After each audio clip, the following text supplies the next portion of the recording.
Chicos, buenas tardes.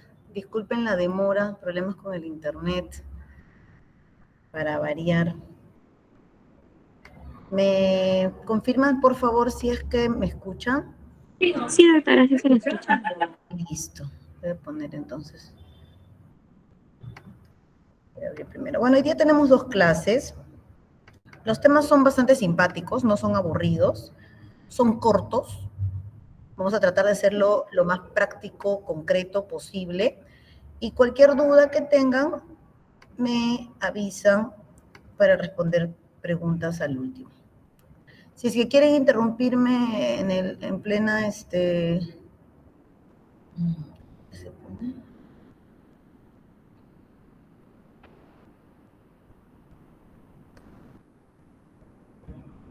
Toda la pantalla. Acá está.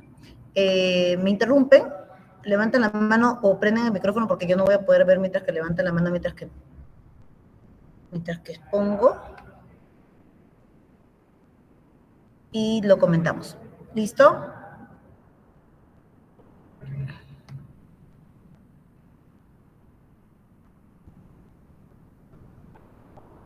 Ya. ¿Ahí se ve? Sí, doctora, sí se ve. Listo, muy bien chicos. Bueno, el síndrome dispéptico involucra varias molestias, varios síntomas que al final se van a dar cuenta que en la consulta es una de las consultas más comunes.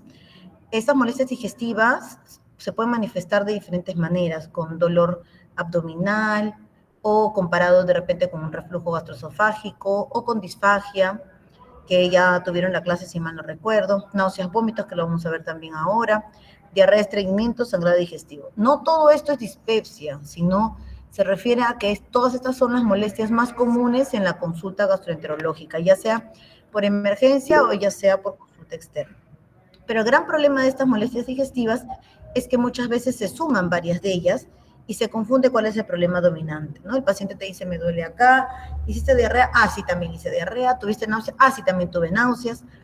Entonces, es claro tener el concepto de que dispepsia involucra algunos síntomas como dolor abdominal, distensión y flatulencia, náuseas y vómitos y diarrea o estreñimiento. Dentro de la distensión o flatulencia, como ya lo hemos comentado antes, eviten decir hinchazón. A pesar que el paciente les va a decir que se le hincha la barriguita, ustedes tienen que definirlo o usar el término de distensión abdominal. Y flatulencia, si es que, por ejemplo, hay muchos eructos o hay muchos peditos. Tratar de darle la confianza al paciente como para que le digan, ¿no? Y tiene muchos eructos o peditos, así, sí, bastante. Y se le baja la barriguita, o sea, algunos van a decir que vienen como embarazadas de 5 meses. Ah, ok, pero durante el día, ¿baja esa molestia después de descansar o dieta? Sí, sí baja. En náuseas, vómitos, no se olviden siempre preguntar, que vamos a verlo a continuación, cantidad, en qué momento, si son explosivos, y diarrea y estreñimiento, como hemos visto, también las características de cada uno. Es tal vez esta la dispepsia, la consulta más común en los médicos generales y especialistas. Pero, ¿qué es? Este es un síndrome, es decir, es la suma de varias molestias.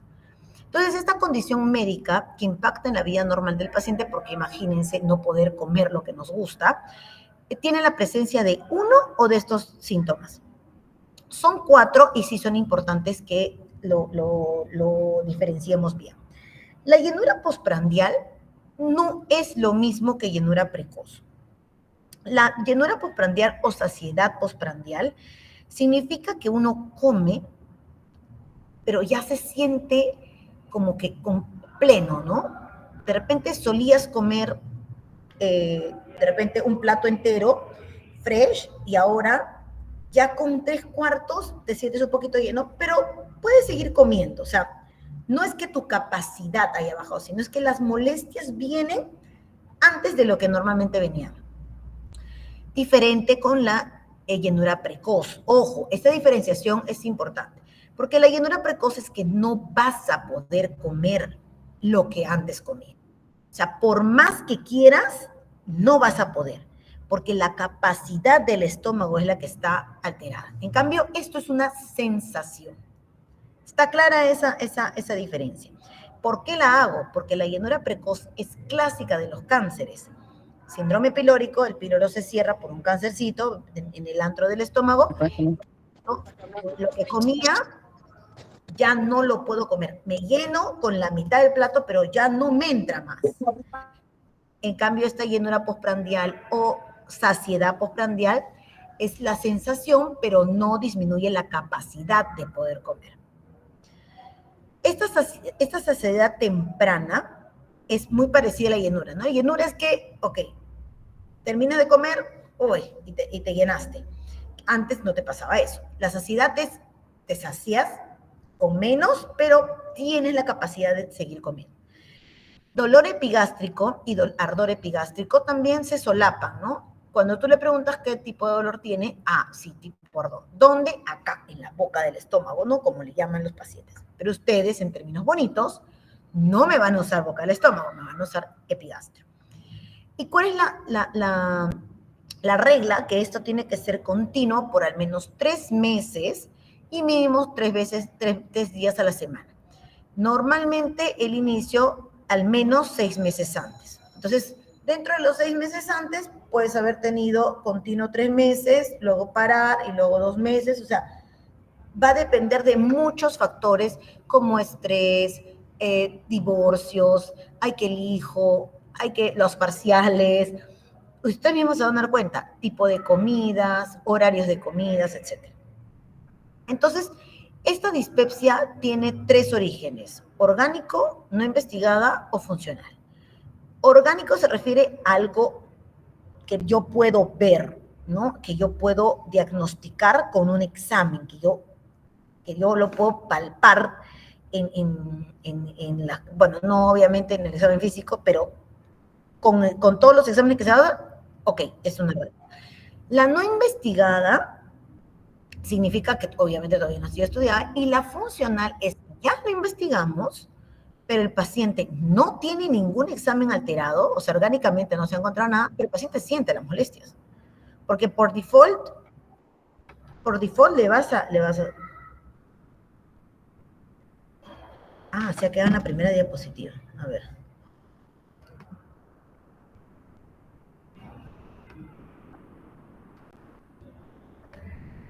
Creo que no estaba avanzando, ¿no? Me estaban comentando. A ver, vamos a ver. Mejor toda la pantalla. Compartir.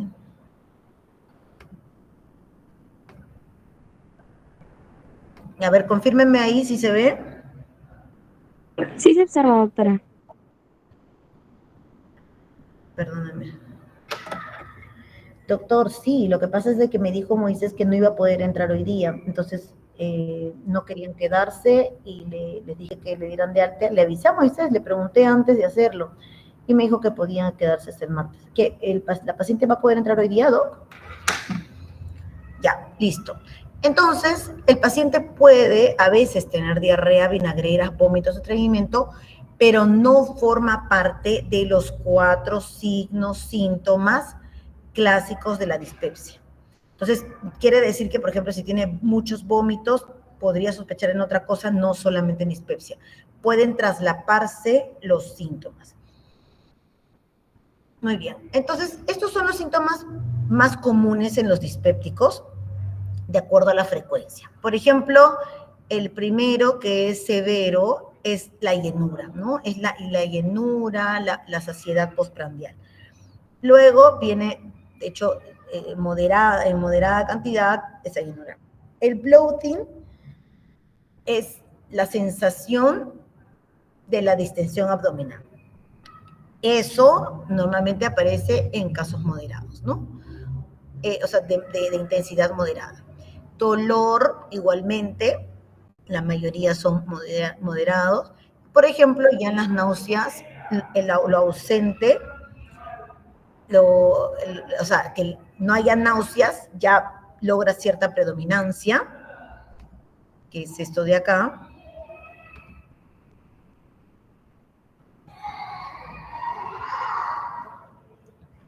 La saciedad precoz no siempre está, sino más o menos en una moderada cantidad. Los eructos puede estar en moderada cantidad, pero severo poco. El ardor epigástrico y el vómito también, miren, ausente. Entonces, ya hemos visto que puede ser orgánico, no investigada o funcional. Comenzamos con lo orgánico porque siempre, en toda parte de nuestra carrera, siempre vamos a tener que descartar primero lo orgánico, porque de eso va a depender, obviamente, nuestro manejo. Dentro de las gastrointestinales tenemos un montón de causas, por eso al principio decimos que es un síndrome, porque no es un diagnóstico como decir gastritis, sino la gastritis puede ser parte de un cuadro de dispepsia, ¿no? Le hacemos la endoscopía y ya podemos llegar al diagnóstico. Es el conjunto de síntomas que ya hemos visto y dentro de eso tenemos que ir descartando las causas. Dentro de las gastrointestinales está la intolerancia alimentaria, que tienden a darnos muchos gases, distensión abdominal, está la úlcera péptica, está el reflujo gastroesofágico, está la neoplasia gástrica, porque la neoplasia de repente, si está en cuerpo gástrico, no nos va a dar una llenura precoz, no nos va a dar, pero sí nos puede dar síntomas de dispepsia porque está inflamado, ¿no? Infecciones gastrointestinales que nos pueden dar bastantes náuseas o vómitos o diarrea, parásitos intestinales, desórdenes malabsortivos, enfermedades gástricas infiltrativas, o sea, de otro lado, ¿no? Un cáncercito que está infiltrando el estómago, gastroparesias o síndrome de intestino irritable. Dentro de las causas pancreatobiliares está también varios que de repente nosotros en nuestros hospitales hemos visto, que están los cólicos biliares, que puede ser por una colecistopatía calculosa o una colecistopatía no calculosa, o de repente incluso el problema en las vías biliares. Recordemos bien la anatomía, porque si es que ustedes recuerdan bien la anatomía, no vamos a tener problema en deducir los diagnósticos. Esta es la vesícula, este es el conducto cístico, que se une con el hepático derecho e izquierdo y forman el hepático común. Luego se une con el wirsum y esta porción que forma el colédoco. Muchas veces piedritas de la vesícula sale y se quedan estancadas acá. Y eso es lo que llamamos coledocolitiasis. Esa coledocolitiasis, por ejemplo, da un cuadro bastante asociado a ictericia, dolor abdominal. Entonces, si ya hay ictericia, ok, ya no pienso que esa dispepsia que tenía el paciente, que de repente vino con dolor y con mucha distensión abdominal y lo que sea, ya no estoy pensando que sea pues gastritis, ¿no? Obviamente si hay ictericia, ya puedo estar pensando que puede haber alguna obstrucción de las vías biliares. Luego puede haber pancreatitis. La pancreatitis también puede dar síntomas de dispepsia. ¿Y cómo es que la diferencio? Porque el dolor es diferente.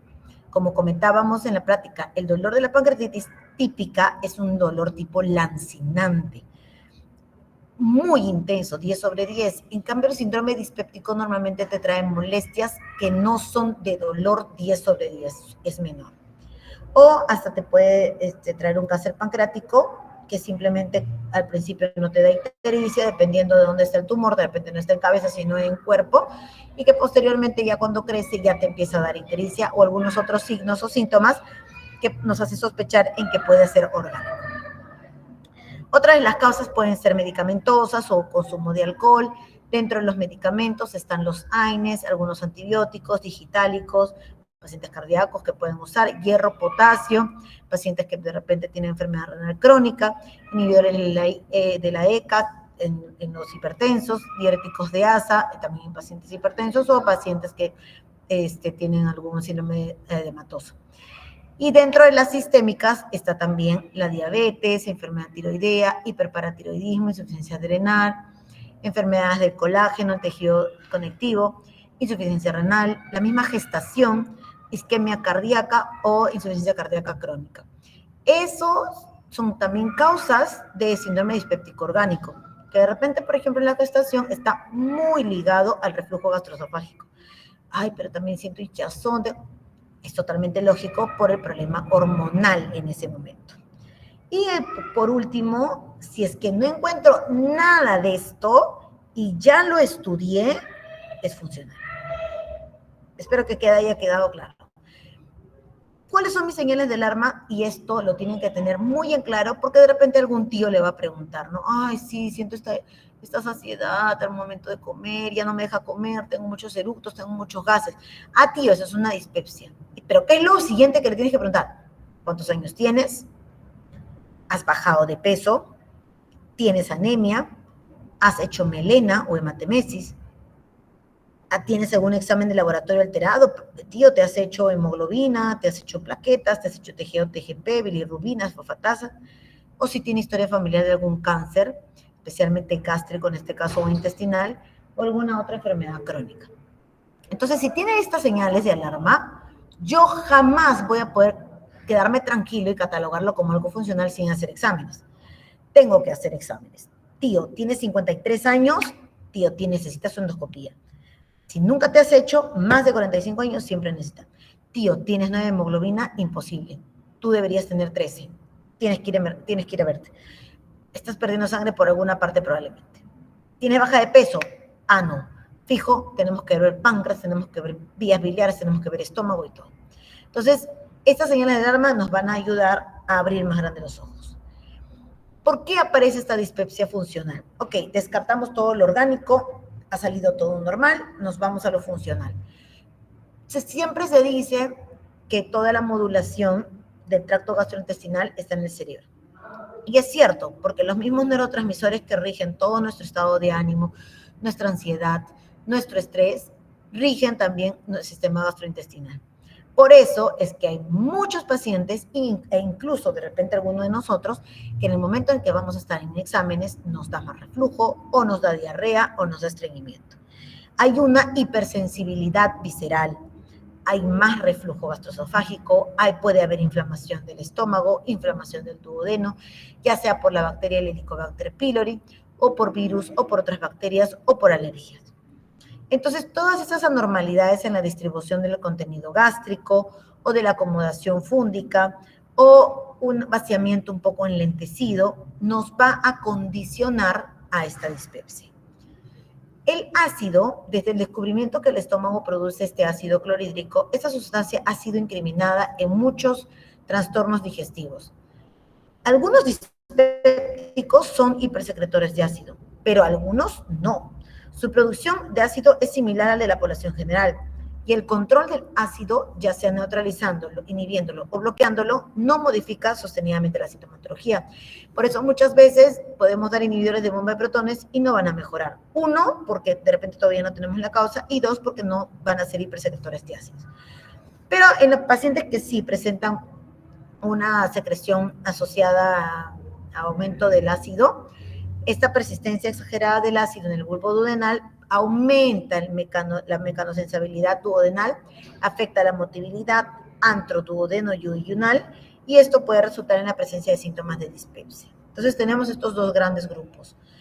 Esta es la estructura histológica del estómago que podemos ver las glándulas y las células, ¿no? En la mucosa aparecen glándulas fúndicas o gástricas y glándulas antrales o G. Y dentro de estas glándulas fúndicas o gástricas, que aparece obviamente en el fondo y en el cuerpo, tenemos las células mucinosas, células de cuello, enterocormafines, etc. Las parietales, y dentro del antro están las células mucinosas, de cuello, enterocormafines, D y G, ¿no? Diferencia, por ejemplo, las parietales ni las principales están ahí. Esta producción de ácido interdigestiva y digestiva son las que de repente nos van a ayudar a entender por qué en algunos casos es que nos sentimos peor. Por ejemplo, la mayor producción de esto aparece a la medianoche, ¿no? 12 m. Menor producción a las 7 a.m. Por eso es que muchas veces se da en la mañana la pastillita para que ayude durante todo el día. Y ritmo circadiano, el sistema nervioso autónomo, está regido por el sistema nervioso autónomo.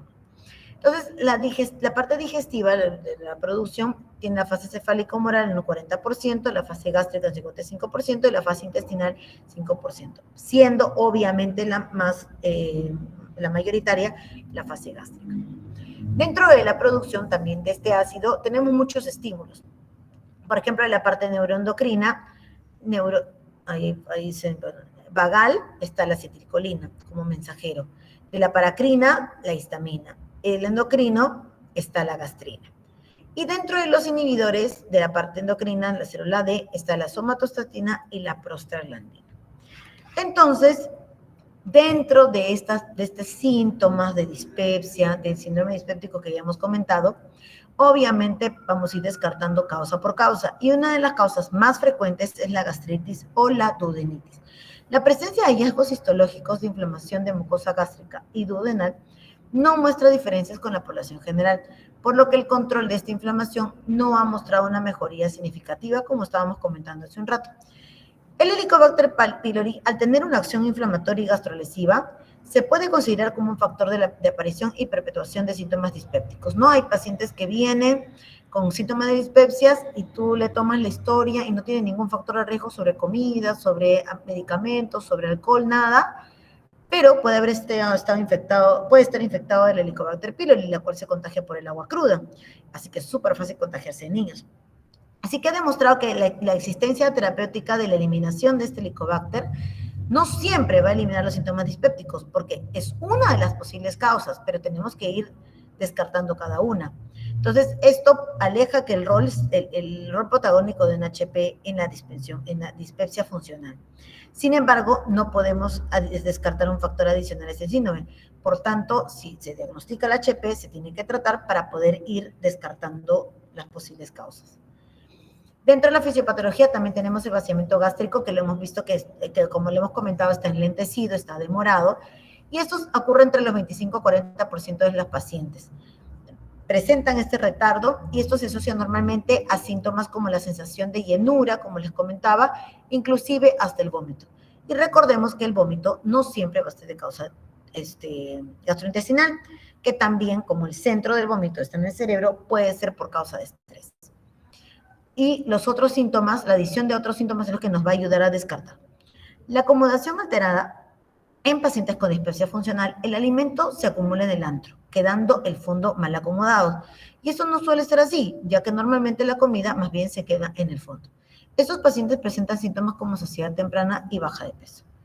Y por último, la motilidad antro-duodeno-yeyunal es alterada. Un grupo de dispépticos presenta hipomotilidad antral, hipermotilidad yeyunal y un patrón de motilidad retrógrada duodenal. No hay alteración muscular específica ni síntomas relacionados específicos a esta patología, pero la motilidad obviamente va a ser alterada y esto va a condicionar a la dispepsia. La sensibilidad aumentada a los nutrientes también tiene cierto protagonismo en la fisiopatología. La historia de estos síntomas van a estar relacionados con la ingesta de alimentos. Por ejemplo, las molestias empezaron luego del chifa y no han desaparecido. Ok, el chifa tiene un montón de condimentos, entonces puede ser que uno de los nutrientes o los condimentos de los nutrientes esté condicionando esta dispepsia. La relación de la dispepsia y los alimentos está relacionada con alimentos muy grasos o de gran carga energética. Por eso es que lo primero que nosotros le decimos al paciente, tienes que dejar de comer culantro, guacatay, café, mucha leche, lácteos, porque son comidas pesadas, y evitar las grasas. Estudios han encontrado que la grasa en el lumen duodenal produce una distensión gástrica secundaria a una acción de la colecistoquinina. Los receptores tipo 3 de 5-hidroxitriptamina también juegan un rol importante en la presencia de estos síntomas dispépticos postprandiales. Entonces, volvemos al mismo cuadro de hace un ratito. Esa hipersensibilidad visceral, ese reflujo, la inflamación, todo va a estar asociada a esto que hemos comentado de la fisiopatología. Entonces, ¿por qué cada de 100 pacientes con dispepsia, al menos del 25, o sea, menos del 25 va a requerir atención médica? Porque tenemos que hacerle caso a nuestros factores de riesgo o a nuestros signos de alarma, como hemos comenzado. La mayoría son dispepsias funcionales, la mayoría orgánicamente no va a encontrarse nada. Porque en pacientes normales hay inflamación de la mucosa, HP, hasta algún problema de acomodación gástrica y no hay síntomas dispépticos. Porque siempre, como les comentaba, los síntomas dispépticos también tienen cierto origen en la parte neurológica. Y por tanto, el cerebro va a mandar alguno de estos síntomas, o sea, alguna digamos, que se active, ¿no? La programación para que se active los síntomas de la dispepsia. Es probable que la hipersensibilidad gástrica, en la que hay una reacción exagerada a estímulos promedio, que despiertan síntomas dispépticos en 34% de los pacientes con dispepsia funcional. Síntomas que se perciben más son dolor epigástrico, postprandial, eructos y disminución de peso. Esto en los casos de hipersensibilidad gástrica, ¿no? La causa de esta hipersensibilidad está en relación a una vía sensorial aferente anormal. La desregulación del sistema nervioso central y autónoma es una disfunción eferente vagal y es el mecanismo de fondo detrás de la acomodación alterada del alimento y la hipomotilidad antral. También la explicación cómo problemas emocionales pueden intervenir en el funcionamiento, como les comentaba, que a la cabeza el estrés. Entonces, la dispepsia funcional y respuesta al tratamiento va a ser pobre si es que no controlamos todos los factores, ¿no? Por ejemplo, vemos acá que los inhibidores de bomba de protones, llámese omeprazol, pantoprazol, esomeprazol, se comparan con el placebo, siendo más o menos un risk ratio, que es el R, ¿no? El 0.82, el cual está dentro del rango de menos de 1, así que sí podría darse como protector. O sea, que sí funciona para ciertos pacientes. Al igual de este tratamiento control, ¿no? En pacientes, por ejemplo, con erradicación del Helicobacter pylori, ¿no? El tratamiento nos va a ayudar a controlar los síntomas. Este estudio nos dice que sí, en 0.91, con un rango significativamente estadístico. Igualito, la última parte.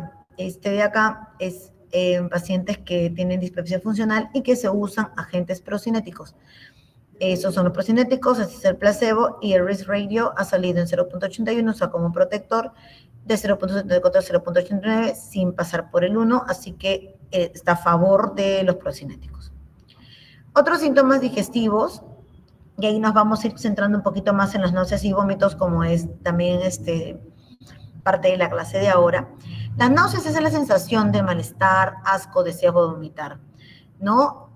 Deriva del término griego nautia, que refiere a las molestias al navegar, que no sé si les ha pasado a ustedes, que cuando están en un botecito se sienten como medio mareados y nos dan las náuseas. El vómito ya es la eliminación forzada del contenido gástrico por la boca y deriva del término latino vomere, que significa expulsar o eliminar. Chicos, no se olviden, los náuseas preceden al vómito, pero no siempre los vómitos están precedidos de náuseas, eso lo vamos a ver más adelante. ¿Y qué cosa es la arcada? Son los mismos eventos vigorosos que ocurre en el vómito, pero sin eliminar el contenido, que básicamente la onomatopeya sería el que uno hace antes del vómito. Muchas veces aparece con las náuseas, pero que todavía no botamos el alimento. El mecanismo del vómito tiene el siguiente, ¿no? La vía neural vagal simpática que se activa por un estímulo luminal, ya sea por un irritante o por una taquigastria. Esto aumenta la epinefrina y la vasopresina. Esto tiene conexión con el área postrema, conexión con el hipotálamo, con la región límbica y la corteza cerebral. En la corteza cerebral está la percepción de eventos electromecánicos como los síntomas.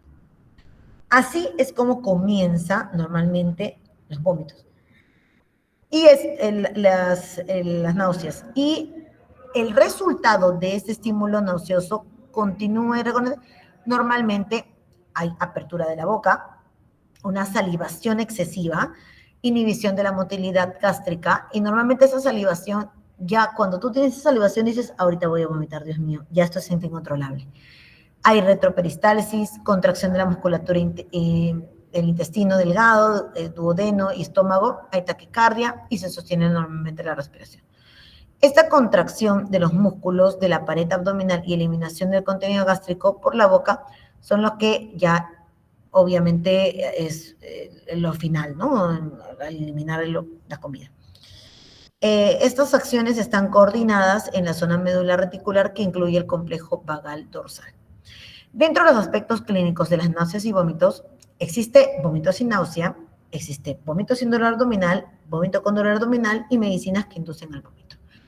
Dentro de los vómitos sin náuseas, están las enfermedades, por ejemplo, del esófago, estómago retencionista, vómito de origen del sistema nervioso central y el divertículo faríngeo. ¿Qué cosa es el divertículo de Zenker? Es un divertículo que aparece en el esófago y normalmente en el tercio superior por una debilidad justamente en una unión de varios músculos. Ese divertículo lo que hace es, como es una bolsita, el divertículo es una bolsita, va a almacenar la comida. Entonces, normalmente cuando ya llega a su tope, ¡blum!, esa comida puede subir, ascender hacia la boca y lo vamos a vomitar. Sin embargo, no va a estar precedido de náuseas, porque no viene desde abajo el problema y tampoco viene desde la zona neurológica, sino es que mecánicamente hay una bolsita que está almacenando comida que no debería. Los vómitos de origen del sistema nervioso central, ojo, acá también tienen que acordarse, son vómitos sin náuseas, son vómitos explosivos. Te chancas la cabeza, tienes un accidente de tránsito, haces un hematoma subdural, aumenta la presión intracraniana y te va a dar náuseas por el aumento de la presión, pero no tiene absolutamente nada que ver con el tracto gastrointestinal. Ha sido por el aumento de la presión intracraniana. Esos vómitos no tienen precedencia de náuseas. El estómago retencionista también es como que estás llenando una batea de agua, comida, todo eso, y llega al borde hasta que lo vomita. Ha sido por rebosamiento, digamos. Y en enfermedades del esófago, por ejemplo, alguna úlcera o alguna inflamación que tenga, nos va a causar vómitos, pero no necesariamente con náuseas. El vómito sin dolor abdominal normalmente puede ser psicógeno, como les comentaba, por muchísimo estrés, puede ser, por ejemplo, por hepatitis, puede ser por el alcoholismo, por neoplasias hepáticas en la misma gestación, que no necesariamente te va a dar vómitos, no necesariamente te va a dar dolor abdominal, sino unas náuseas y vómitos exagerados, cáncer de páncreas, enfermedades respiratorias, cáncer gástrico, síndrome pilórico o alergia alimentaria. Esos son clásicos ejemplos de vómitos sin necesariamente dolor abdominal. En cambio, los vómitos con dolor abdominal normalmente están regidos más por úlcera gástrica, por el espasmo del píloro, colecistitis o pancreatitis, obstrucciones intestinales, neoplasias pancreáticas también, ¿no? Porque si se dan cuenta acá también está, crecimiento súbito del hígado, que es la hepatomegalia, o causas extra gastrointestinales. Aún así, también es importante que sepan que hay medicinas que inducen al vómito. Está la irritación del sistema gastrointestinal o acción del sistema nervioso central. Dentro de esto están los preparados de hierro, expectorantes, AINES, antibióticos, digitálicos, adrenalina, diuréticos, histamina, levodopa y aminofilina. Y dentro de lo que está en el sistema nervioso central, hay la levodopa, que es para Parkinson, está en el sistema nervioso central, los beta blockers, los estrógenos, ¿no? Digitálicos y opiáceos. Entonces, la causa exacta del dolor dispéptico aún no ha sido claramente aclarado. Puede ser motilidad gastrodenal, sensibilidad visceral, acidez gástrica. El ácido como responsable del dolor ulceroso es el concepto más antiguo. El dolor relacionado al ácido, si el pH es menos de 2 y hay una mucosa inflamada, obviamente nos va a causar malestar. Datos orientadores de dolor en paciente ulceroso puede ser el ardor nocturno y el signo del pointing, ¿no? Que es ubicar el dolor en un lugar preciso. El dolor de la gastritis normalmente es postprandial y postalimentos irritantes. Y ahí es importante ver que la pepsina, el péptido activado, producido por las células principales, tiene acción proteolítica sobre las proteínas, ¿no? Que el cual se activa hasta el pH de 3, reversiblemente inactivo entre 3.5 a 5 e irreversiblemente inactivo en un pH más de 6. Muy bien, vamos a responder algunas preguntas muy prácticas. Y con esto vamos a terminar la clase. Como no sé sus nombres, vamos con Teresa. Por favor, ¿podrías leer?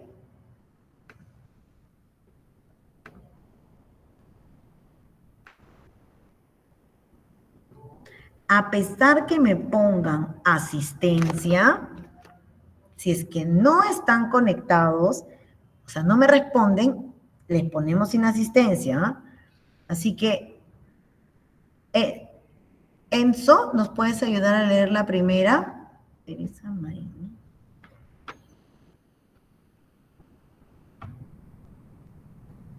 Tampoco. O sea, uno está hablando por las puras. Teresa Marín, Enzo Franco. José Martín. La primera dice, en un paciente dispéptico, la presencia de síntomas de alarma amerita realizar múltiples estudios. De los enunciados, líneas abajo, indique cuál es un síntoma de alarma bien definido. Perfecto. Comenzamos con el 1, José Martín. La palpación epigástrica con sensación molesta. ¿Te parece que es algún síntoma de alarma?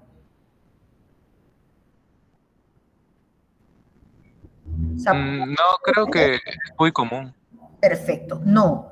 Muy bien. Leonardo, la B. La presencia de flatulencia fétida, ¿te parece que pueda ser algún signo de alarma?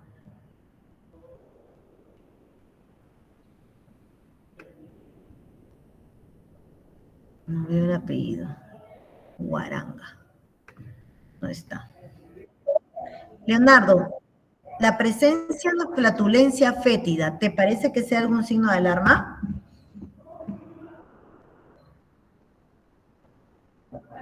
Flatulencia fétida no es un signo de alarma. Podemos tener flatulencia fétida y no está asociada a alguna patología maligna. Michael, el paciente tiene un análisis de sangre del día de hoy con un hematocrito de 37%. ¿Te parece que es un signo de alarma?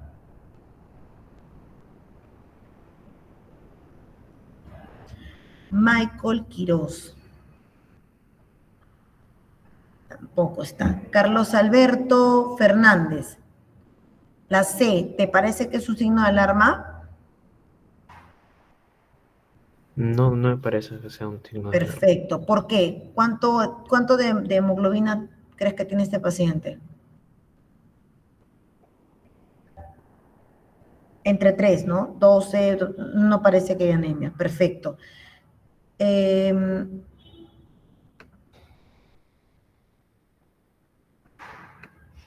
Alicia Valdivia, ¿te parece que la presencia de diarrea indica una dispepsia severa? Alicia Valdivia. No está. Aarón Fernández, ¿te parece que la presencia de una diarrea indica dispepsia severa?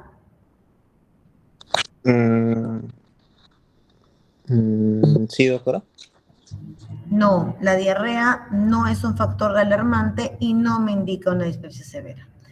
Alessandro, supongo que Dionisio. Dionisio, sí, correcto.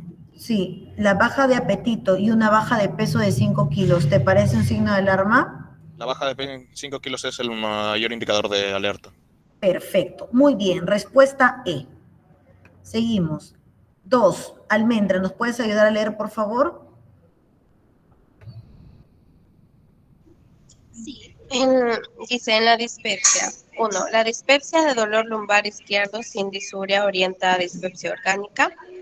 2. La historia de dolor epigástrico por 15 días seguidos hace el diagnóstico de dispepsia. Chepi. Vamos contestando, Almendra, la primera contigo. ¿La presencia del dolor lumbar izquierdo sin disuria te orienta a una dispepsia orgánica? No. No, ¿no es cierto? La dispepsia no tiende a tener un dolor lumbar, ¿no? Ahí tendremos que sospechar de repente causas renales, ureterales, que a pesar que no tengan disuria puede ser un cólico, ¿no? Perfecto. Alison Rojas, la 2, por favor. La historia de dolor epigástrico por 15 días seguidos hace diagnóstico de dispepsia. ¿Qué opinas? No, es más de un mes. Es más de 3 meses consecutivos dentro de los últimos 6 meses y mínimo 3 veces por semana. No te olvides. Pero te ligó que no. Muy bien. Alison Quispe, la 3. Sí, doctora. La sensación de llenura postprandial avala un diagnóstico de dispepsia. Ay, la sensación de llenura. Ya, ¿tú qué opinas? ¿No? La sensación de llenura postprandial justo lo hemos comentado, ¿no? Que es uno de los síntomas claves de dispepsia. ¿Recuerdan el cuadrito? Los 4 síntomas principales. Ardor, dolor en epigastrio, llenura postprandial y saciedad precoz. Muy bien. Sí, doctora, pero, o sea, si dice que es llenura postprandial, la mayoría se llena después de comer. Siento que ahí falta algo, o sea, un indicador más. La llenura postprandial significa de tu normalidad. Por ejemplo, tú te comes un chaufa entero sola y de pronto empiezas a llenarte con ese chaufa que antes no sentías la llenura. A eso se refiere el síntoma. O sea, que Ya está bien. Ajá, listo. Ani Fernández, el 4, por favor. El adulto mayor es poco probable que sufra dispepsia. ¿Qué opinas? ¿Verdadero o falso? Falso. Falso, ¿por qué? Es más probable que sufra porque no hay Algo malo. envejecimiento. Ok, Porque sí hay bueno, envejecimiento. yo creo que esa está un poco, esa aseveración está un poco incompleta, ¿no? Podría ser de repente sin signos de alarma, porque el adulto mayor puede sufrir de dispepsia tranquilamente, pero es menos probable que de repente en una persona más joven, ¿no? Muy bien, perfecto. Anthony Loarte, la presencia de saciedad está presente en los casos de dispepsia. ¿Verdadero o falso?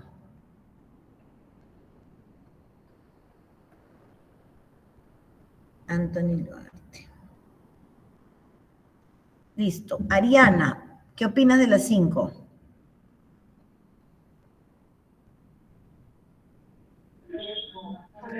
¿Cuál es la Ariana? Ariana, sí. ¿La presencia de saciedad está presente en casos de dispepsia? ¿Sí o no? ¿Verdadero o falso? No, ¿me escucha? Ay, no te escucho. ¿Me escucha? No, ¿verdadero o falso? No. Es verdadero. Chicos, volvamos a la primera frase, a la primera diapositiva, una de las primeras diapositivas. Es uno o más de los siguientes síntomas: llenura postprandial, saciedad temprana, dolor en epigastrio y ardor en epigastrio. Solamente tienen que aprenderse esos 4. La presencia de saciedad sí está presente en casos de dispepsia. No dice la palabra siempre, ojo. Listo. Tercera pregunta. Camila Rojas. Sí, doctora. ¿La arcada es el deseo de vomitar que es producido por efecto neurológico? No. No, perfecto, porque la arcada normalmente precede a los vómitos, pero los vómitos neurológicos son explosivos. Y ahí justo viene ligado de la siguiente. Para Carlos Fernández, ¿el vómito tipo explosivo es sospecha de lesión neurológica? No, no me parece. Estoy diciendo que sí. El vómito explosivo no es signo de gastrointestinal. Normalmente problemas gastrointestinales vienen precedidos de náuseas. Más bien cuando hay vómitos explosivos, tengo que sospechar una lesión neurológica. Porque no está precedido de náuseas. Es un dolor explosivo, sin arcadas, sin náuseas. Belkis, 3. ¿El vómito con dolor abdominal puede ocurrir con molestias no digestivas?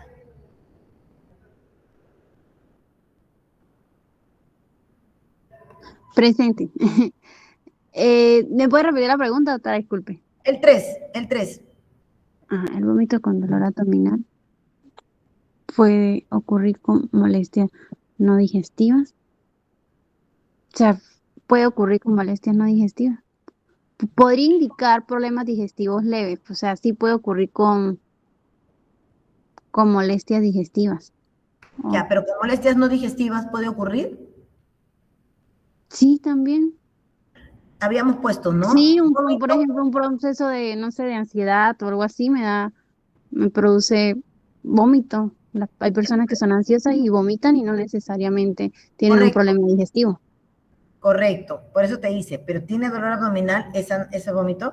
Y acá hemos puesto algunos ejemplos, ¿no? Vómito sin dolor abdominal, la que tú dices, psicógena, pero también puede ser síndrome pilórico, también puede ser cáncer gástrico, o sea, sí, puede ser, por supuesto. Sí.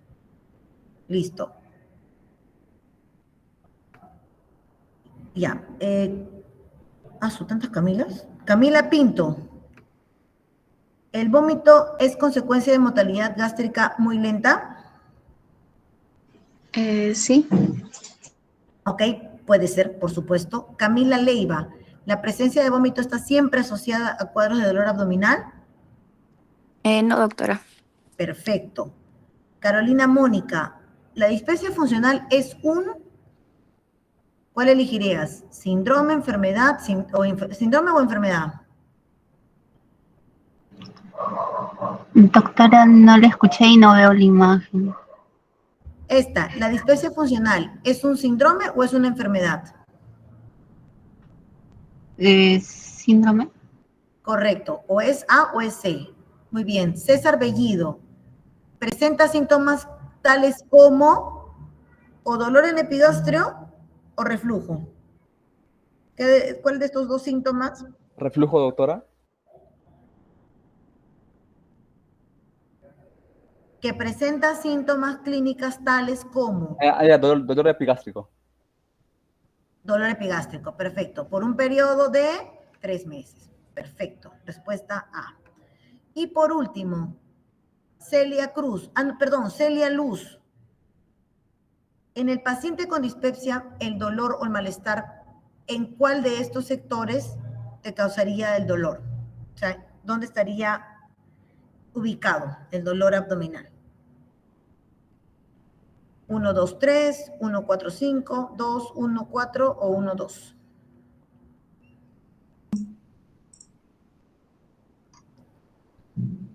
Bueno, en la imagen el número 1, la región epigástrica. ¿Ok? Pero no hay opción de solamente el 1. ¿Con qué lo juntas? ¿1 con 4, 1 con 2, 1 con 2, 3 o 1 con 4, 5? Con el 2. Con el 2, mesogastrio. ¿Ok?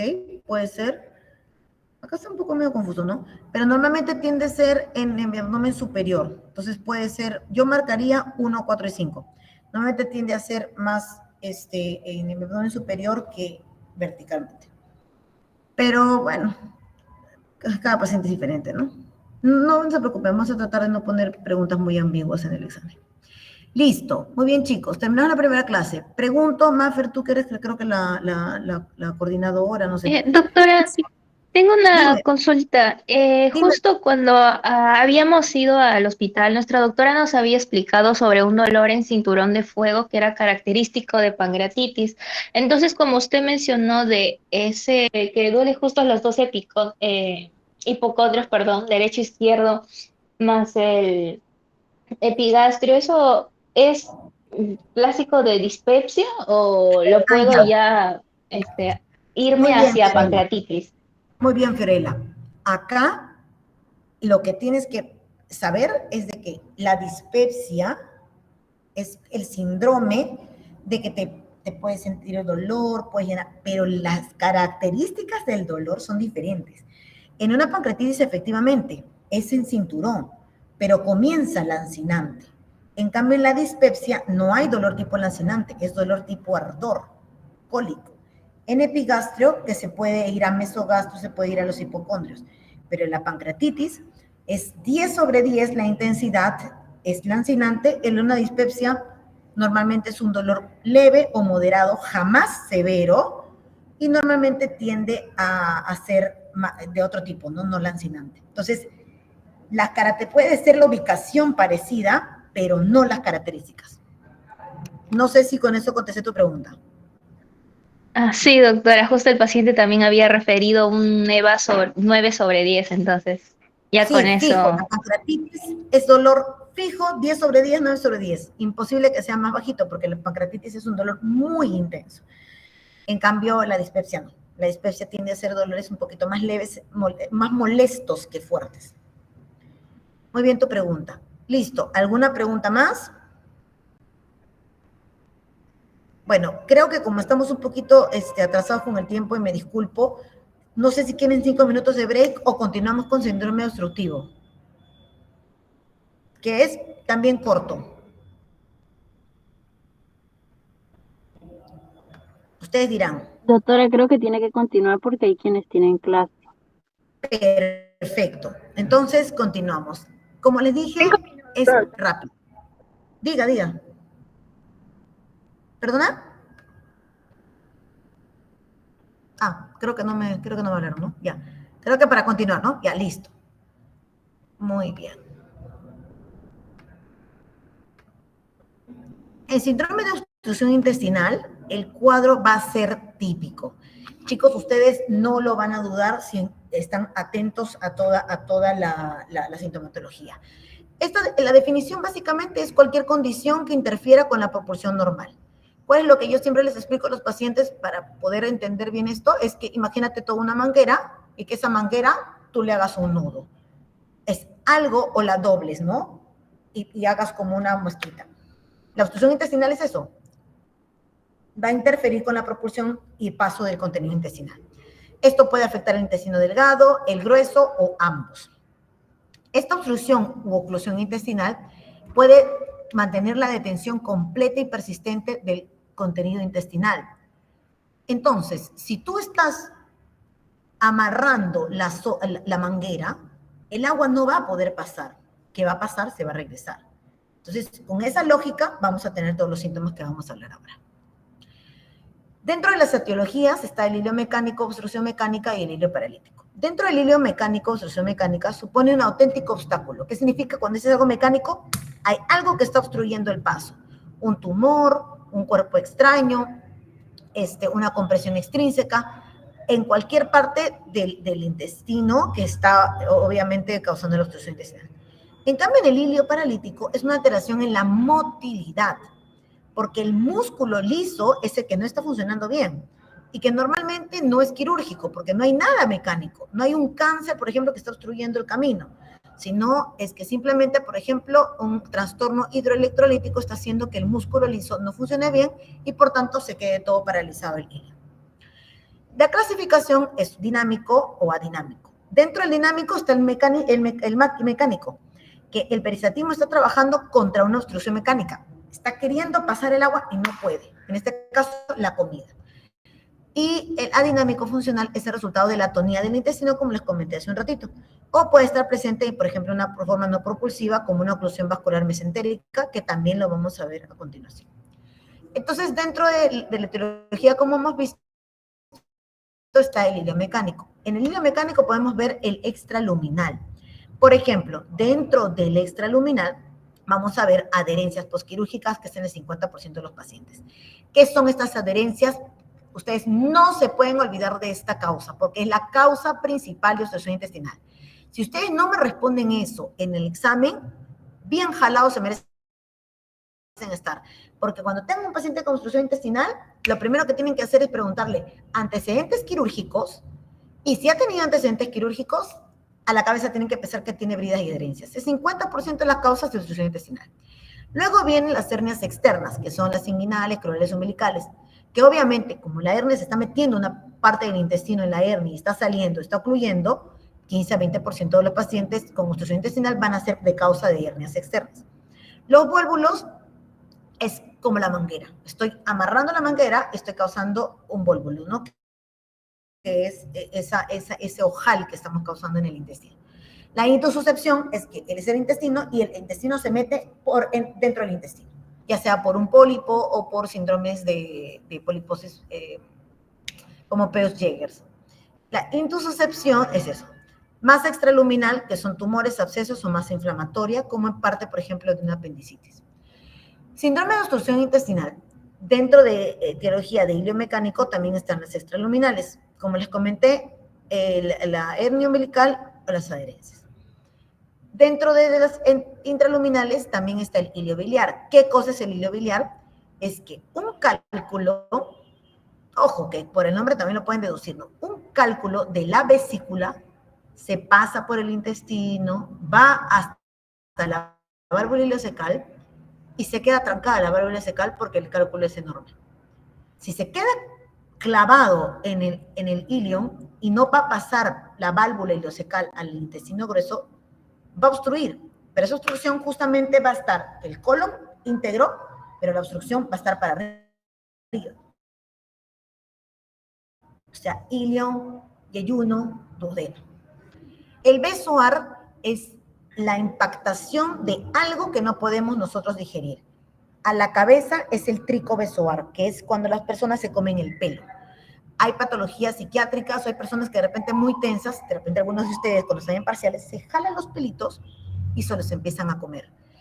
Esos pelos no se digieren, no tenemos capacidad nosotros para digerirlo, por lo tanto se van acumulando en el estómago, y forman una masa, una pelota de pelos. Eso nos puede obstruir, porque va a ser tan grande que a veces no deja pasar el alimento. También está la parasitosis, ver si es que tiene algún otro síntoma, y las parásitos full, o sea, digamos una infestación tremenda, puede ocluir las heces intestinales. Cuerpo extraño, como comentamos, especialmente en niños, impactación fecal en pacientes estreñidos y tumoraciones en pacientes de repente ya un poquito mayores de 50 años que debemos sospechar en eso. Y dentro de las causas parietales están las neoplasias, alteraciones congénitas y procesos inflamatorios. Acá algunos ejemplos, por ejemplo, el intraluminal, el hilo mecánico, justo la piedra que les comentaba, una piedra enorme que se queda clavada en la válvula ileocecal. Y dentro de las parietales está un cáncer, esa es la luz intestinal y ese es el tumorcito. Dentro de las etiologías, por ejemplo, también estamos con la obstrucción del intestino delgado, en gran parte por adherencias, hernias, neoplasias, vólvulo, que ya lo hemos conversado. Enfermedad inflamatoria intestinal, ojo que dentro de la enfermedad inflamatoria intestinal se da mucho en intestino delgado, en ilion distal. Acuérdense, chicos, tuberculosis gastrointestinal y enfermedad inflamatoria intestinal, que es la enfermedad de Crohn, uno de los ejemplos, ataca el ilion distal. Así que si tienen algo por ahí, no siempre es apéndice en la fosa ilíaca derecha, sino también pueden ser estos dos los diagnósticos diferenciales. Cuerpo extraño, que ya lo hemos comentado, y la intussuscepción, que ya les he explicado. Dentro de la obstrucción de intestino grueso, a la cabeza está el cáncer. Cáncer de colon que ha aumentado mucho en estos últimos años. Es más, está dentro de los 5 primeros cánceres en todo en los 2 géneros y en todo el mundo. Así que es muy frecuente últimamente. La enfermedad diverticular, que no es causa muy común de obstrucción intestinal, pero que también puede haber, que son esos divertículos, esas bolsitas que aparecen en el intestino. Vólvulo, que yo le echaría que es más del 15% de causas de obstrucción intestinal, porque estos vólvulos, nosotros tenemos el colon un poco flexible en algunas partes. Cuando tenemos el colon muy redundante, especialmente en colon sigmoides, especialmente gente de la sierra que come mucha papa, tiende a ser un colon muy largo, muy flexible, y ahí es donde puede ocurrir el vólvulo, porque se tuerce en su propio eje el mismo colon. Y otra de las causas está la hernia, impactación fecal y causas inflamatorias. Dentro del hilio paralítico adinámico, normalmente esto aparece en los posquirúrgicos. Recuerden, estamos hablando de esos ilios paralíticos donde el músculo liso está dormido y no es que sea una causa mecánica. Aparecen los posquirúrgicos, por supuesto, porque hay normalmente algunos trastornos hidroelectrolíticos. La peritonitis también, porque imaginemos, tenemos una causa, un absceso, entonces el absceso inflama todo, entonces el intestino se queda ahí paralizado y por tanto no puede funcionar como funcionaba antes. Puede ser un reflejo, puede ser de compromiso medular, hipocalemia, coma diabético, hiperuricemia o mixedema en pacientes hipotiroideos. También puede ser espástico por intoxicación de metales pesados o enfermedades más raras como la porfiria. Y acá sí un pequeño paréntesis para lo vascular. Si tenemos, por eso es que es bien importante que ustedes cuando hablen con el paciente pregunten todo. Hay pacientes que tienen enfermedad de lupus, por ejemplo, que son enfermedades que pueden atacar mucho los vasitos. Y ahí aparece muchísimo lo que son las isquemias mesentéricas. Pueden haber émbolos arteriales. Si el intestino no se llega a irrigar, ¿quién va a ayudar al peristaltismo? Nadie. Entonces, cuando hay isquemia mesentérica, ya sea por una embolia, ya sea por un espasmo arterial, no va a poder haber esa irrigación al intestino para que pueda haber peristaltismo. Por lo tanto, se va a quedar paralizado. Entonces, dentro de este síndrome, la fisiopatología está que se acumula gas y el líquido, ¿no es cierto? Porque es lo que comemos más el gas que siempre está en el intestino. Entonces el gas normalmente es deglutido en la parte de la misma fermentación bacteriana, y el CO2, que es la neutralización de bicarbonato. Y el líquido, que es el mismo que nosotros comemos y lo que también producimos, secreción salival, gástrica, biliopancreática. Más la ausencia de motilidad es que va a dar el cuadro clínico. ¿Cuál va a ser el cuadro clínico? Distensión intestinal. ¿Por qué? Porque esta distensión abdominal, como no va a poder avanzar, se va a quedar retenido, por lo tanto vamos a tener esa distensión intestinal. Y también va a haber una proliferación bacteriana, porque como todo se va a quedar quieto, las bacterias van a estar ahí contentísimas fermentando la comida. Esto va a producir una translocación bacteriana y puede producir hasta sepsis. Entonces, según las DAT, nosotros tenemos que pensar en causas. Ya hemos conversado en las causas de los adultos y de los adultos jóvenes. Pero no olvidar neonatos y niños. En los neonatos, el hilo meconial, que quiere decir que el meconio se ha quedado ahí atascadito y por tanto empieza a producir el hilo. O la enfermedad de Hirschsprung, que es una enfermedad en la que la parte del plexo nervioso del recto, del intestino, no está funcionando bien, entonces no va a ayudar a la contracción para la eliminación. Se va a quedar entonces como una bolsa toda quieta y va a acumular las heces y por tanto obstruye. Dentro de los 2 a 24 meses, todo lo anterior más intususcepción. Es bien común pensar en intususcepción en esta edad. El síndrome de obstrucción intestinal, entonces, acá es lo que tienen que prestar más atención. El dolor abdominal es un dolor intenso, de moderado intenso, que no remite a la analgesia. Si yo tengo un cólico vesicular, a lo que le llaman cólico vesicular, me ponen un analgésico, si alguno de ustedes ha tenido, y me para. Me puede volver a dar, pero me para. La obstrucción intestinal no, porque tú por más analgésico que pongas, no vas a ayudar a que el intestino haga esto y pasar la parte mecánica que está obstruyendo, ya sea cáncer, ya sea obstrucción por cuerpo extraño. No, tienes que sacar el cáncer, sacar la moneda. La distensión abdominal es por lo que les comenté. Si vamos a hacerle un nudo a la manguera, no va a poder pasar, por lo tanto se va a distender el resto de la manguera. Vómitos, ¿por qué? Porque el agua que tiene que pasar no va a pasar, va a retroceder y vas a vomitar.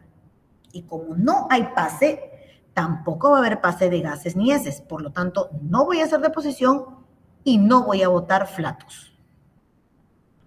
Entonces el dolor normalmente inicia en mesogastrio, luego se puede tornar difuso, normalmente es tipo retorcijón, o puede ser continuo en caso de delirio paralítico por isquemia, perforación o estrangulamiento de asa intestinal.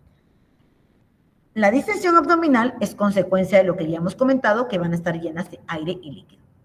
Los vómitos al inicio son por mecanismo reflejo, por dolor y por la distensión. Posteriormente es por regurgitación del contenido de las asas intestinales porque no pueden pasar. Al inicio van a ser alimentarios y posteriormente biliosos, porráceos y fecaloideos dependiendo del nivel de obstrucción. Tiende a ser más abundantes cuanto más alta es la obstrucción. Y la ausencia de emisión de gases y eso no es un síntoma constante, pero es un síntoma que siempre tiene que preguntar al paciente. ¿Lo ves distendido? ¿Lo ves con bastante dolor? Señor, ¿bota peditos? No. ¿Ha hecho deposición cuándo? Hace 2 días. Entonces, ¿qué tienen que preguntar? Antecedentes quirúrgicos previos, que lo hemos dicho hace un ratito, si ha tenido diarrea, porque puede ser por rebosamiento, si hay un síndrome consultivo, si hay baja de peso, por ejemplo, aterosclerosis, diabetes, de dónde viene. Como les decía, los pacientes de la sierra tienden a tener más incidencia de vólvulo. Litiasis biliar, tiene cálculos en la vesícula. Uy, y ahorita estoy pensando en una obstrucción, puede ser un hilo biliar, o de repente trastornos de la personalidad como para pensar en besoar.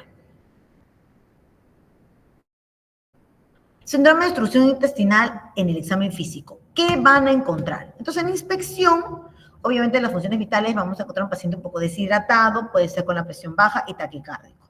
Va a venir con la fase de dolor y signos de deshidratación. Por eso es que lo clásico que tienen que hacer en esos pacientes es hidratar full. ¿Por qué? Porque está quedando retenida el agua, pero no está funcionando el intestino, entonces por lo tanto no va a hidratar. El abdomen, vamos a encontrarlo distendido, timpánico a la percusión. Tenemos que buscar cicatrices operatorias y masas. Vamos a buscar masas. Cuando nosotros auscultemos, y acá es algo, pero trome, si es que lo responden en el examen, es que normalmente vamos a tener los ruidos hidroaéreos disminuidos en la zona de la obstrucción. Pero vamos a tener ruidos de lucha antes de la obstrucción. Ejemplo, tengo el vólvulo en el colon izquierdo. ¿Voy a escuchar ruidos hidroaéreos? No, porque no va a pasar el aire por ahí, porque está todo retenido. Pero antes del vólvulo, o sea, colon transverso, puedo escuchar ruidos hidroaéreos metálicos de lucha, con una tonalidad un poquito más aguda y digamos, un poquito más incrementada de lo normal, porque está luchando el intestino por pasar la comida, pero no puede pasar porque está obstruido. Puedes ver movimientos peristálticos como la reptación, puedes verlo, pero es muy difícil de verlo. Y es más, los ruidos van a estar disminuidos en la zona de la obstrucción. Entonces, ahí es donde estábamos comentando, borborismo, ruidos de lucha, disminución de la intensidad y puede haber silencio abdominal, no encontrar ningún solo ruido en el abdomen. Ruidos metálicos, como les comentaba, que son los ruidos de lucha, que son de una intensidad un poquito más aguda. Y a la percusión, timpanismo. A la palpación superficial, un dolor abdominal difuso, puede haber irritación peritoneal, puede haber sensibilidad localizada o sensibilidad de rebote o defensa muscular involuntaria, que es lo que nosotros llamamos el abdomen en tabla. Profunda, tenemos que buscar masas abdominales y, ojo, evaluar orificios hernarios. Justo hoy día con el grupo decían, ¿cómo evaluamos la hernia? Pujando, pero en este caso ya no van a necesitar pujar porque supuestamente si viene obstruido por alguna hernia ya van a encontrar la hernia encarcerada, o sea, hacia afuera. ¿Qué cosa es lo que tenemos que hacer? Tacto rectal. ¿Y qué nos va a ayudar el tacto rectal? A descartar sangrado, a ver si la ampolla rectal está vacía, o de repente hay un fecaloma y esa es la causa de todo la obstrucción intestinal, o de repente encontramos algún tumor. En algunos casos, tacto vaginal para poder evidenciar si hay quistes ovarios que también pueden estar comprimiendo, o procesos inflamatorios anexiales, por ejemplo, que formen algún absceso en una enfermedad pélvica inflamatoria que te puede producir ilio paralítico. En esta, por ejemplo, como pueden ver, es una placa donde, está totalmente girado, es un vólvulo del colon derecho, ¿no? El ciego está para acá arriba de lo que debería estar acá abajo, entonces hay un vólvulo. En el laboratorio, no nos vamos a detener mucho en esto, porque el laboratorio lo van a ver el próximo año, que es en medicina, pero vamos a tener un hemograma con hemoconcentración y leucocitosis con desviación izquierda. Y en la bioquímica, de repente, una falla renal por la deshidratación, una creatinina y urea elevadas altas, y la amilasa y la lipasa nos va a ayudar a descartar. ¿Por qué? Porque en la pancreatitis también tenemos ruidos hidroaéreos disminuidos. Y esa pancreatitis se puede asemejar mucho de repente a un ilio paralítico. Nos puede dar... ¿Y cómo lo diferenciamos? Tipo de dolor, síntomas agregados y todo eso. Tenemos que sacarle una gasometría arterial siempre porque, como comentábamos, la alteración hidroelectrolítica nos puede dar a pensar que, miércoles, esto puede ser un ilio paralítico por una hipocalemia. Y la radiología va a ser recontra importante para poder determinar en qué parte del intestino es que está la obstrucción. Y normalmente se toma radiografía de abdomen simple.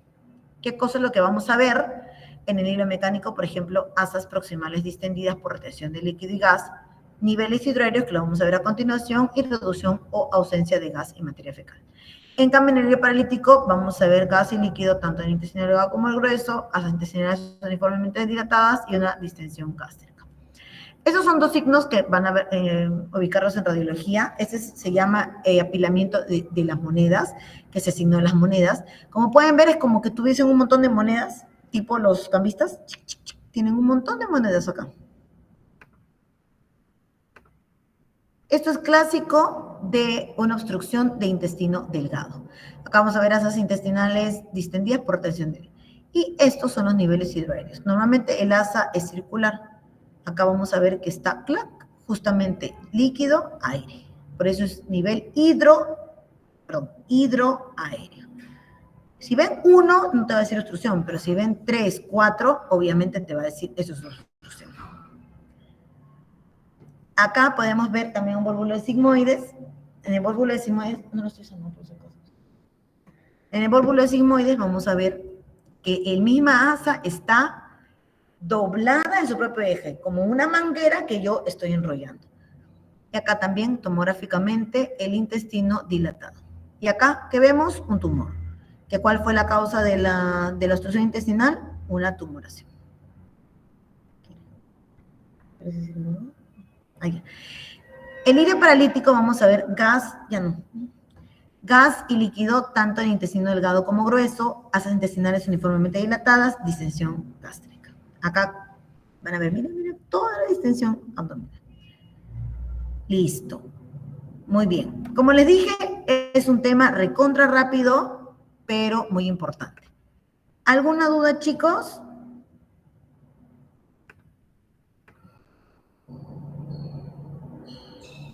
No, doctora. ¿Todo claro, Samira? Sí, doctora, todo claro. Listo, chicos. Bueno, conseguimos no pasarnos del tiempo, así que les agradezco su atención y espero que le saquen mucho provecho a sus prácticas. Gracias. A usted, doctora, muchas gracias.